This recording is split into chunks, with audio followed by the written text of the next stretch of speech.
aya makuru uhaye AI ntabwo yabika, ntabwo ari wowe yabikira gusa. Niba hari ibyo yikosoyemo ubutaha niramuka nihagira umuntu yibaza ibisa n'ibyo wayibajije, ntabwo izongera kumuha amakuru apfuye, ahubwo izakosora igendeye kuri bya bindi byawe. Ukabivuze uti ko mfite ikibazo cyo kwikinisha, nkimaranye imyaka iyi n'iyi, rwose ni gute nakira? Icyambere izaguha amakuru y'uburyo wafashwa, ariko inakubwiye kujya kureba inzobere. Nyuma rero niba haramuka hagize umuntu aza akabaza ati gute umuntu ashobora wenda umuntu wabaswe no kwikinisha ni gute yakwigobotora ibyo byamubase, AI ishobora kuzamubwira iti ibyo rwose birashoboka cyane. Aturugero nka Sindiheba Yusufu wenda n'urugero umaze imyaka 15 yikinisha, umaze imyaka 30 yikinisha, twamubwiye ko ashobora gukora ibi nibi.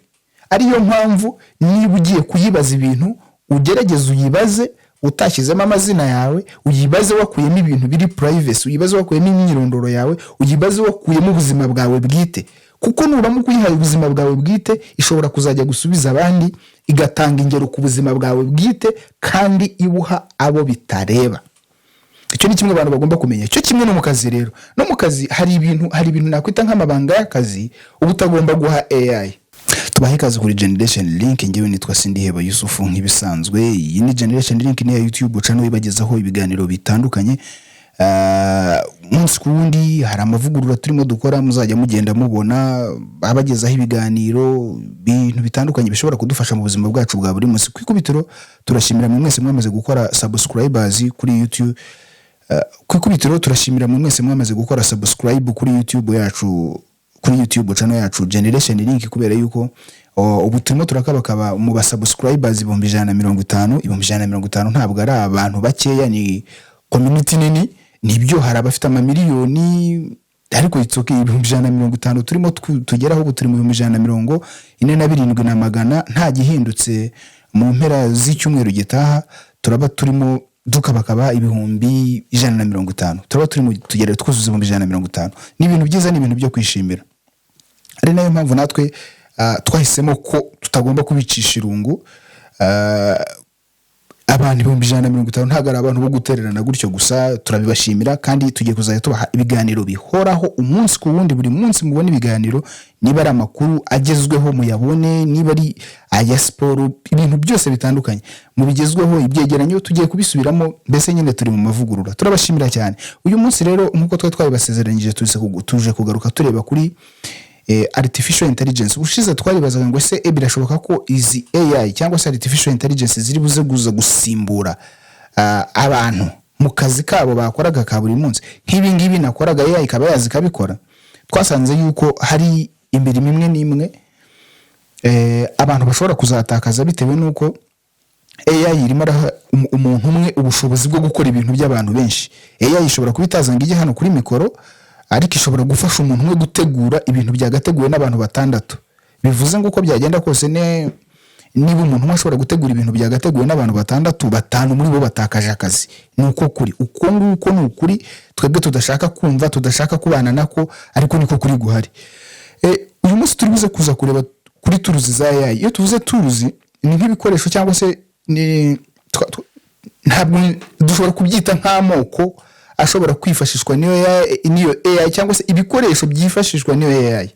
Iyo havuzwe turuzi abantu ntabwo bisobanukirwa, ariko nk'ubu ngubu uvuze ChatGPT abantu barayumva. ChatGPT barayizi, barayikoresha, nako turayikoresha. ChatGPT ni imwe muri turuzi za AI. Turuzi za AI rero zirimo ibice bitandukanye bitewe n'ibintu ushaka gukora. Niba ushaka gukora inyandiko, niba ushaka gutunganya amafoto, niba ari amavideo ushaka gukora, hagiye hari turuzi zitandukanye zikora ibyo ngibyo. Reka duhere kuri turuzi zifashishwa nko mu kwandika cyangwa se mu gutanga amakuru runaka. Urumva yifashishwa mu kwandika ntabwo ariyo yifashishwa mu gukora video. Mu kwandika tugira nk'iyitwa Gemini, tugira Gemini, tukagira ChatGPT. Wenda urugero urimo urashaka gukosora amakosa ari mu nyandiko yawe, wamaze gutunganya inyandiko nk'uko nguko dukora ku ikora mu buryo nakwita nka filter ku mafoto. Ku mafoto ubona ko umuntu ari ifoto yari afite ibiheri mu maso, ariko yashyiramo filter bya biheri bigashiramo. Icyo izo turuzi za AI zifasha nazo, izo zifashishwa mu kwandika harimo nk'uko ushobora gutunganya nk'ibaruwa, ushobora gutunganya document runaka, hanyuma iyo ukayisaba ko iyigukosorera, icyongereza iracyumva, igifaransa iracyumva, indimi irazumva, iragufasha rwose, irabigukorera neza. Uretse ko kabone nubwo yamaze kubikora, ntabwo ugomba guterera iyo ngumve ko bitunganye, ugomba kongera ukanyuzamo amaso ukareba niba ibyo wayihaye ari byigusubije cyangwa se niba ibyo wayisabye ari byiguhaye. Muri izo ngizo rero zifashishwa haba mu gutunganya gukosora dokima, gutunganya dokima n'ibindi, harimo ChatGPT irazwi cyane, harimo iyitwa Gemini, harimo iyitwa Copilot ya Microsoft, Gemini ya Google, hakabamo iyitwa DeepSeek y'Abashinwa. Izo zose zishobora gukoreshwa nko kuri ChatGPT harimo iyo ushobora gukoresha wishyuye cyangwa se ukagura premium, cyo kimwe na Gemini. Copilot na DeepSeek zo ziracyari free, umuntu ashobora kuzikoresha ziri free. Ntago nzi neza niba habaho na premium yazo, ariko birashoboka ko yabihari, ariko inyinshi ziri free. Izo ngizo ni zimwe mu zifashishwa, ntabwo ari zose, ni zimwe mu zifashishwa mu kuba watunganya inyandiko cyangwa se wakosora inyandiko. Ushobora kwibaza amakuru ushaka, umuntu uyu n'uyu bimeze bite, ariko kenshi na kenshi hari igihe yibaza amakuru ikaba yagwa ariyo mpamvu nawe ubusabwa kongera ugasesengura. Noneho mu bijyanye no gukora amafoto rero harimo nk'iyitwa Midjourney, hakabamo iyitwa DALL-E, hakabamo iyitwa Canva yo abenshi banayihimba Magic Media, ikora amadesigner, yifashishwa mu gukora amadesigner, postcards, utuntu twinshi dutandukanye, uretse ko ifite n'uburyo bwo gutunganyirizamo video. Izira twavuze haruguru zirimo za DALL-E, izo zishobora no kugenerating amafoto, na Gemini irabikora, ifite component ikora ibyo bintu byo kuba ya generating amafoto, ukayiha ifoto ukayibwira nkorera logo imeze gutya na gutya, ibyo ngibyo nayo yabigukorera. Ni ibintu bishoboka cyane, ariko nyine nkuko turi bugende tubigarukaho mu bintu turi buze kureba nayehe makuru bundi ubugomba kudaha AI, kubera ko ntabwo amakuru yose uyaha AI, kuko harayo ushobora kuyiha ejo ukayasanga ahandi hantu ikakwanika, kuko ntabwo ari umuntu, ntabwo ifite ubwenge bwo gutekereza nkuko twebwe dutekereza ngo uvuge ngo ndagirira umuntu ibanga gutyo kuntu. Ikindi wenda harimo nk'iyitwa Grammarly yo ijyanye no gukosora indimi, by'umwihariko icyongereza, gukosora raporo, gutunganya email. Harimo izitwa za DeepL, ari nk'iyo twakwita Google Translate ifasha mu gutunganya indimi. Harimo iyitwa Otter AI, apana Water, OTTER AI. Otter AI ifasha mu bijyanye no gufata inyandiko, igakora inyandiko izikuye mu majwi, ukayihijwi, ariko birumvikana ntabwo nagerageza mu Kinyarwanda ngo ndebe ukuntu bimeze, ariko ubundi yihijwi y'ikintu kiri mu Cyongereza ikigushyirira mu byari ijwi uwo uyihaye, igukorera script, ikabyandika, ikabishyira mu nyandiko, ikabiguha. Ni nyinshi zitandukanye. Izo ngizo twababwiye zo gukora amafoto, twababwiye izitunganya inyandiko, izandika ama-email, izo ushobora kubarizaho amakuru, izo za Gemini ku bintu bijyanye n'amategiste, kuyibaza amakuru, kuyibaza kugufasha muri translation, kugufasha mu gutunganya grammar, hakazamo n'iriya Grammarly. Izo ngizo zirabikora cyane. Hari izitunganya amajwi, amafoto, zirimo izo za Canva zikora ama designer n'ibindi, ariko kenshi izikora ibintu byinshi usanga zinafite uburyo bwa premium. Wowe hakaba hari aho ugera bakakurimita, bakakubwira ngo niba wakoze ibintu bingana gutyo uyu munsi, ubwo uzongera ejo cyangwa nyuma y'iminsi runaka kugeza uguze premium, kubera yuko nabibyo ngibyo bikorwa baba babishoyemo amafaranga, birumvikana baba bakeneye no kubyungukamo. Hano rero ikintu dushobora guhita tureba, wenda reka tudatinze tutizimbye mu magambo, tuze kureba uburyo bwo gukoresha AI byoroshye. Ntabwo ari buri muntu wese ushobora kubasha kumenya gukoresha AI, kandi AI ntabwo ari ukupfa kugenda ngo ugihe ibyo ubonye byose wizeye ngo uri bugusubize. Kugira ngo AI iguhe ibisubizo byiza cyangwa se iguhe na raporo nkuko twari turimo tubisobanura, biterwa wowe n'ibyo wayibajije. Ugomba kumenya wowe kuyiha amabwiriza, aribyo bita prompt engineering.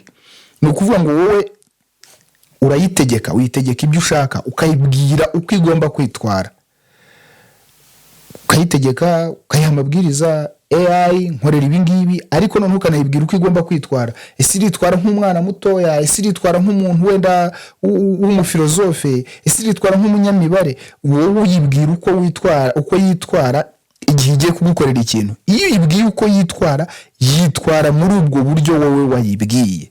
Urugero, niba uyibajije ikintu ukayibwira uti itware nkaho turi mu rukundo, iragusubiza uko nguko, iragusubiza mu buryo buri romantique. Niyo yitwara nk'umufilozofe, irashyiramo filozofi mu bisubizo iri buze kuguha. Rero iyo ushaka kubaza AI, ushaka ko iza kuguha ibintu bizima, ni byiza ko uyiha amakuru ahagije y'ibyo ukeneye. Ukuvuga ngo wowe ugiye kuyibaza ariko uyihaye amakuru y'igice, bivuze ngo iri buze kuguha amakuru y'igice. Mu kuyibaza rero uyiha amakuru ahagije, uyiha amakuru ubona afashije. Urugero wenda hari nk'ukuntu ushobora nko kuvuga uti amwe mu makuru adahagije, kavuga uti nyandikira email y'ubuyobozi. Email iri buguhe ntabwo iri bubifatika, ariko ushobora kuyibwira uti wenda nyandikira email noherereza umuyobozi w'ikigo cy'ishuri runaka, mubaza ibijyanye na school fees yazamutse, kuko numvise ko wenda yazamutse bayikuye ku 600 ubikabigeze ku 800. Ukayibwira uti nyandikira ikibazo runaka, nyandikira email yo koherereza wenda landlord wanjye, musobanuza kubijyanye n'ibyo numvise ko ibiciro yazamuye, yambwiye ko yazamuye ibiciro kandi sinasobanukiwe, mfite ibibazo nibi mu masezerano nta birimo. Iyo uvuze ngo mu masezerano nta birimo, ukabiha AI ukayisobanura nayo masezerano ibyo avuga. Wenda amasezerano yavugaga ko inzu igomba kuzamukaho igiciro nyuma ya buri myaka 2, none ubu ngubu hashize umwaka n'igice. Ibyo bintu iraza iguhe details zabyo, igukorere email nziza uri bwoherereze nyiri byondo. Ariko niba mukuyihaye igice ukayibwira ngo nyandikira email yo koherereza nyiri byondo gusa, ntabwo izi ngo urashaka kumubwira iki, ntabwo izi ngo ese iramwandikira imubwira ko ugiye kuva mu nzu, ese iramwandikira imubwira yuko wenda ukeneye ko guterera irangi rishya, iramwandikira iki. Yihe amakuru ahagije, icyo cyari cyambere. Noneho wowe uyiha nk'inshingano. Ni ukuvuga ngo iyo ugiye kubwira AI, bimwe nari maze kuvuga, uyibwira uko iri bwitwara, yitware nkande, yitware nk'inzobere mu by'itumanaho, yitware nk'umufilozofe, yitware nk'inzobere mu by'imikurire y'abana, yitware nk'inzobere mu by'umuryango, yitware nk'inzobere mu by'imibonano mpuzabitsina. Yitware ite? Wowe AI niba ugiye kuyibaza, uze kwibuka kuyibwira nuko iri bwitware. Nyuma yuko wayisobanuriye ibyo ugiye kuyiha, wayihaye amakuru yuzuye ku byo urimo uyibaza, ku byo urimo ushaka kigufashamo, ariko ugomba no kuyibwira yo uko iri bwitware. Uko iri bwitware, niba iri bwitware nk'umufilozofe, niba iri bwitware nk'umuntu wo mu itumanaho, wowe ni wowe uri buyigenere uko yitwara, kandi uko nguko uyibwiye niko koko iri buze kwitwara. Ubundi buryo bwa gatatu ni ukuvugana nayo. Ni ukuvuga ngo niba wowe uyibajije ibintu ukabona ko hari ibyo igusubije bitari byo, urayikosora. Urugero, nigeze kubaza AI kumbwira amazina ya first daughters, amazina y'abakobwa baba perezida bo muri Afrika. Igeze ku Rwanda yampaye amazina atariyo, ndayikosora. Iyo ikosoye ihita yiyegiskiza, ikakubwira ko haba habayemo kwibeshya, ariko igakosora. Ni ukuvuga ngo rero uramutse ubifashe ukabiterura ukajya kubikoresha utigeze ugenzura, wowe hari igihushya. Ni nayo mpamvu nyine nibyo bavuga buriya ngo ubaza ikibazo aba afite 1/2 cy'igisubizo. Ngo wowe ujya kubaza AI ikabone n'ubwo ibintu urimo yibaza amakuru wenda harimo ibyo utazi, ariko hari amakuru ugomba kuba ufite. Hari igihe ushobora kwibaza izina rya perezida w'igihugu runaka ikaguha nk'uwo yasimbuye, cyangwa ikaba yaguha nka minisitiri w'intebe. Ibyo byose birashoboka. Niyo mpamvu wowe ugomba gukorana nayo. AI urayibajije iragusubije, niba hari ibyo ubonye birimo amakosa yigisha impaka, wibwira uti oya ibi ngibi kanaka uyu nguyu. Wenda niba uyibajije uti u Rwanda rugira uturere tungahe, ikagusubiza ko u Rwanda rugira uturere 20, urayisubiza uti oya u Rwanda rugira uturere 30. U Rwanda rugira intara enye n'umujyi wa Kigali. Nibwo ugera ikubwiye ko intara ari 3, yibwira uti oya u Rwanda rugira intara enye n'umujyi wa Kigali n'ibinashoboka. Izo ntara uzivuge: amajyepfo, amajyaruguru, burasirazuba, uburengerazuba ndetse n'umujyi wa Kigali. Bityo ayo makuru nawe ubuyihaye rero, ayo makuru ha AI izayifashisha no ku bandi bantu. Ari nabyo mu kanya twaye kugeraho. Ubwo urumva aho ngaho twaye tugeze ku cya gatatu cyo gukorana nayo, ariko noneho hakazaho n'icya kane cyo kugenzura ibyo AI yaguhaye. Ari nacyo tumaze kuvaho. Ibyiguhaye wagenzuye wasanze ari byo cyangwa ntabwo ari byo. Niba atari byo ni igiki cyo gukora. Ikindi rero noneho cy'ingenzi nibyo narimaze kubabwira. Aya makuru uhaye AI ntabwo iyabika, ntabwo ari wowe uyabikira gusa. Niba hari ibyo wayikosoyemo, ubutaha nihagira umuntu yibaza ibisa n'ibyo wayibajije, ntabwo izongera kumuha amakuru apfuye, ahubwo izakosora igendeye kuri bya bindi byawe. Ariyo mpamvu rero abantu tugirwa inama yuko mu gihe ugiye gukora AI utagomba kuyiha amakuru yawe y'ibanga. Urugero, ushobora gufata nka diplome yawe, ugafata nka degree yawe, ukavuga uti ukabaza AI uti analiza iyi degree yanjye, umbwire wenda ukurikije aha ngaha ni rihe shuri riri international nabonamo amanota. Ukayiha degree nka document iriho amazina yawe, iriho aho wize, iriho ibintu byose. Nukuvuga ngo ushobora guhura n'ikibazo kimwe. Iyi degree hari umuntu ushobora kuzayibaza uti ni gute nshobora kubona ikigo cyiza nakwigaho, ikigo kiri international, ikigo kiri mpuzamahanga, ngendeye ku manota mfite. Mu kumusubiza igahita yirefera kuri bya bindi wewe wigeze kuyibaza kubera ko yarabibitse, igahita ikaba yazana document yawe, igahita imubwira uturugero wenda nka Sindiheba Yusufu yashakaga kwiga hanaha, igahita imuha document yawe, ukajya kubona ukabonera yigaruye, kuko bino ni ibimashini biba bibikora. Imukamugarura document yawe, ikamuha n'andi makuru akwerekeyeho. Ukajya kuyibaza wenda wayibaza niba warabaswe n'ikibazo cyo kwikinisha, ukayibaza uti AI gutya na gutya, uri kubaza wenda tubare urimo urakoresha ChatGPT cyangwa Gemini cyangwa se DeepSeek, ukayibaza uti ko mfite ikibazo cyo kwikinisha, nkimaranye imyaka iyi ni rwose ni gute nakira. Icyambere izaguha amakuru y'uburyo wafashwa, ariko inakubwiye kujya kureba inzobere. Nyuma rero niba haramuka hagize umuntu aza akabaza ati ni gute umuntu ashobora wenda umuntu wabaswe no kwikinisha ni gute yakwigobotora ibyo byamubase, AI ishobora kuzamubwira iti ibyo rwose birashoboka cyane. Aturugero nka Sindiheba Yusufu wenda n'urugero umaze imyaka 15 yikinisha, umaze imyaka 30 yikinisha, twamubwiye ko ashobora gukora ibi n'ibi. Ariyo mpamvu niba ugiye kuyibaza ibintu ugerageza uyibaze utashyizemo amazina yawe, uyibaze wakuyemo ibintu biri privacy, uyibaze wakuyemo imyirondoro yawe, uyibaze wakuyemo ubuzima bwawe bwite. Kuko nuramuka uyihaye ubuzima bwawe bwite, ishobora kuzajya gusubiza abandi, igatanga ingero ku buzima bwawe bwite kandi ibuha abo bitareba. Icyo ni kimwe abantu bagomba kumenya. Cyo kimwe no mu kazi rero. No mu kazi hari ibintu nakwita nk'amabanga y'akazi uba utagomba guha AI. Niba ugiye kuyibaza ibintu uyibaza nk'umuntu ukorera institution runaka. Niba ugiye kuyibaza wenda uburyo ushobora gutegura ikiganiro neza, uyibaza nkaho ikiganiro kiri butambuke kuri Generation Link, kubera yuko nuyigaragariza yuko ikiganiro kiri butambuke kuri Generation Link, hari undi muntu runaka ushobora kuza kuyibaza ibijya gusa n'ibyo, ikaza kumusubiza igendeye kuri bya bindi byawe, ikanatanga urugero kuri Generation Link. Hakabaho gushobora gusanga wandagaye na makuru y'ibanga, wewe wumvaga kuri kuyibwira, ariko ntabwo yari umuntu, ntabwo nta ibanga yakugirira. Iyo uyihaye amakuru nabi ishobora kuyatangaza uko nguko, kuko ntabwo yo ibizi ngo biri bukugereho izihe ngaruka, kubera ko itanga ibyo ifite. Niba barayihaye amakuru ku kintu runaka, wowe ukayigaragariza ko ayo makuru ifite atariyo, ukayikosora, nihagira undi yibaza nk'ibyo ngibyo, izamusubiza yirefeye cyangwa se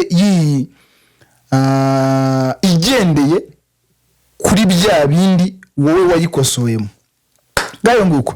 AI ni nziza, AI ntabwo ari yo kurwanwa, AI ntabwo ari yo kwamaganwa, AI niyo gukoresha. Turahitamo nkuko nari nabivuze, urahitamo AI gukoresha, wowe uyikoresha cyangwa se yigukoresha. Nuna muko udashatse kuyikoresha iri bugusimbure kuko ibintu biri buze kukugora. Iyi ni Generation Link, turabakunda cyane. Ngewe nitwa Sindiheba Yusufu, ikiganiro Generation Link. Iyi ni Generation Link nk'ibisanzwe. Ngewe nitwa Sindiheba Yusufu. Ibiganiro byacu bigiye kuzajya bibageraho umunsi ku wundi, buri munsi tuzajya tubagezaho ikiganiro kivuga ku ngingo runaka, niba ari amakuru, niba ari politike, tuzajya tubisesengure, tubaganirize, tuganire, muduhe ibitekerezo. Tuzajya tuba dufite abatumirwa, hari abo tuzajya dutumira kuri telefone, cyangwa se tukavugana kuri telefone, cyangwa se tukavugana mu bundi buryo butandukanye bitewe nuko nyine twabiteguye. Turabakunda cyane. Niba utari wakora subscribe, ugenda uyikore. Turashaka kuzuza zira subscribers 150 bitarenze icyumweru gitaha. Tuzuzuza, tuzisereburira hamwe. Turabakunda cyane. Nitwa Sindiheba Yusufu.